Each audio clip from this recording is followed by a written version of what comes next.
You're at a dinner party, everything is going perfectly. And then, in one single second, a full glass of red wine lands directly on your white linen shirt. The room goes quiet. Someone hands you a napkin. You dab at it. You pour water on it. You try the salt trick you half remember from somewhere. And none of it works. The stain just spreads. Sound familiar? Maybe it wasn't wine. Maybe it was a grease splatter from Sunday morning bacon, or a streak of motor oil across your favorite jeans, or a blob of blueberry that your kid somehow managed to grind into the couch cushion. Whatever it was, you know that feeling. That sinking, helpless feeling of watching something you care about get permanently ruined right in front of you. Most people do one of two things at that point. They either spend $15 on a bottle of commercial stain remover that barely makes a dent, or they just accept the loss and move on. But here's what almost nobody realizes. The single most effective stain-removing solution on the planet doesn't come from a laboratory. It doesn't come from a store shelf. It's been sitting in your pantry this entire time, and it costs about $2 to make. So let's talk about that $15 bottle first, because most of us have bought it. You've stood in the laundry aisle staring at the rows of brightly colored containers with names like OxyClean and Spray and Wash and Tide to Go, and you've picked one up, rid the back, and thought, okay, this is the one. This is going to fix it. And sometimes it helps a little. Maybe the stain fades from a glaring red to a dull pink. Maybe the grease goes from a dark patch to a slightly lighter dark patch. But fully gone, completely invisible. That almost never happens. And yet we keep buying them. Here's why that is. Commercial stain removers are formulated to work on a broad range of stains without damaging a broad range of fabrics. That sounds great in theory. But what it actually means in practice is that the formula is deliberately conservative. It can't be too acidic or it'll eat through delicate fibers. It can't be too alkaline or it'll strip color from certain dyes. It can't be too reactive or it'll cause problems on synthetic blends. So manufacturers land on something safe and middle of the road, something that works adequately on some stains and barely at all on others. And then there's the markup. You're not paying for the ingredients inside that bottle. You're paying for the branding, the advertising, the packaging, and the distribution. Studies have actually shown that the active cleaning compounds inside most commercial stain removers cost manufacturers just a few cents per bottle to produce. The rest is margin. What's worse, some of those products contain chemical surfactants and synthetic fragrances that can actually set certain stains deeper into fabric fibers if you don't act fast enough or apply them in exactly the right way. The whole system, honestly, is designed to make you feel like you need them. You don't. So what's the alternative? 2 ingredients. That's it.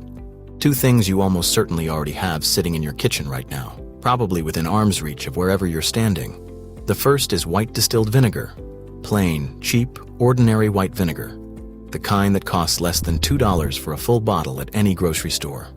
Vinegar is a mild acid, acetic acid specifically, and that matters more than most people realize. That gentle acidity gives it the ability to break down alkaline-based stains. Things like mineral deposits, certain food residues, sweat, and deodorant buildup.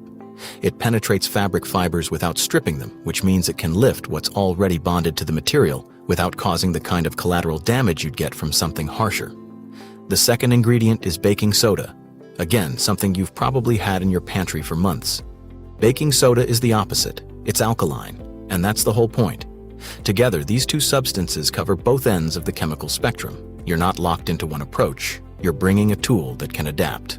Now, the ratio matters. You're not just dumping one on top of the other and hoping for the best. The typical starting point is roughly 1 part.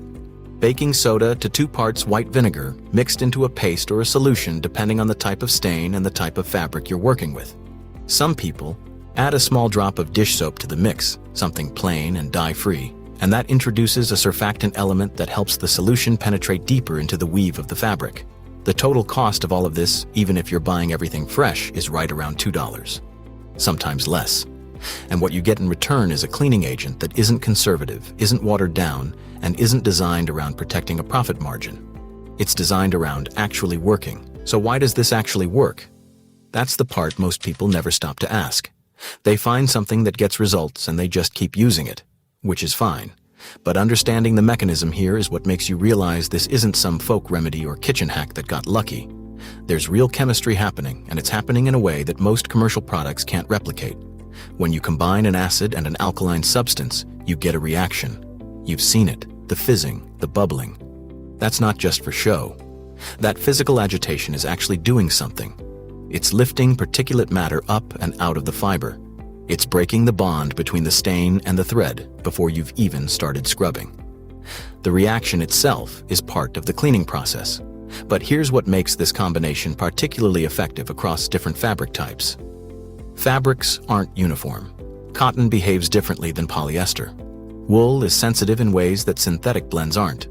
A solution that's too aggressive will strip natural fibers, cause bleeding and dyes, or break down the structural integrity of the weave over time. A solution that's too gentle won't touch a set-in stain at all. The acid-alkaline balance in this mix creates a middle ground that's reactive enough to work but not so caustic that it's destroying what it touches. The baking soda buffers the acidity of the vinegar activates the baking soda. And together they create a pH environment that can cut through both oil-based and water-based stains, which is why this works on grease, on wine, on blood, on ink, on things that have been sitting in the fabric for weeks. Most stains fall into a relatively small number of chemical categories. This mix addresses almost all of them. That's not an accident. That's just what happens when you stop limiting yourself to one end of the spectrum. So let's actually use it, because knowing why something works and knowing how to work it are two different things entirely. Start with the fabric dry. That part matters more than people think. If the stain is still wet, blot it first. Don't rub, don't press hard. Just lift what you can with a clean cloth or paper towel. Rubbing spreads the stain laterally and pushes it deeper into the fibers. You're just making the problem bigger. Blot. Then let it sit until the area is dry before you apply anything. Now for the mix itself. 1 tablespoon of baking soda, 2 tablespoons of white vinegar, and a small squeeze of dish soap, about half a teaspoon. That's it. You can mix it directly in a small bowl or even in the cap of a bottle. You'll see it fizz immediately. That's normal. That's the reaction starting. Use it while it's still active. Apply it directly to the stain, not around it, on it. Use an old toothbrush or a soft cloth and work it in gently using small circular motions from the outside edge moving inward. This keeps you from spreading the stain outward while you're trying to lift it. Give it anywhere from 5 to 15 minutes depending on how old and how deep the stain is. Something fresh might only need 5. Something that's been sitting since last Tuesday might need the full 15. Don't rush it. For protein-based stains, blood, sweat, eggs, use cold water when you rinse. Not warm, not hot. Heat sets protein into fabric at a molecular level, and at that point you're working against yourself. For grease and oil, add a little extra dish soap to your mix before you apply it.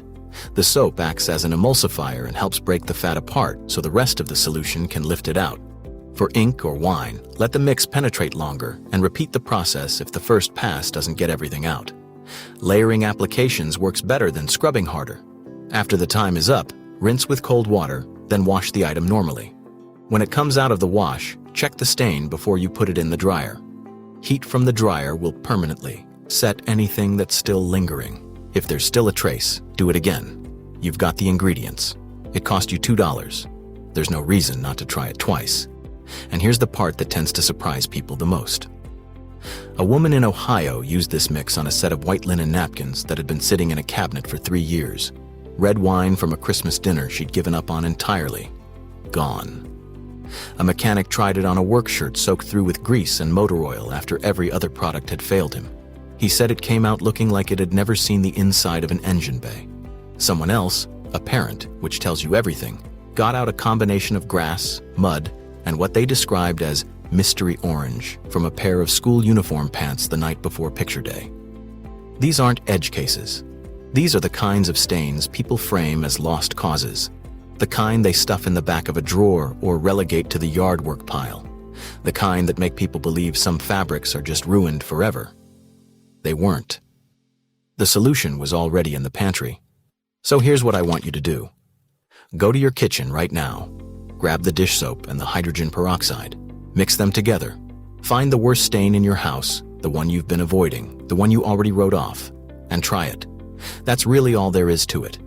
2 ingredients, maybe $2 total, and about 10 minutes of your time. The results are going to feel almost unfair given how simple the whole thing is. And once you've seen it work, you're going to start looking at every stained thing you gave up on a little differently, because the solution was never out of reach. It was just waiting.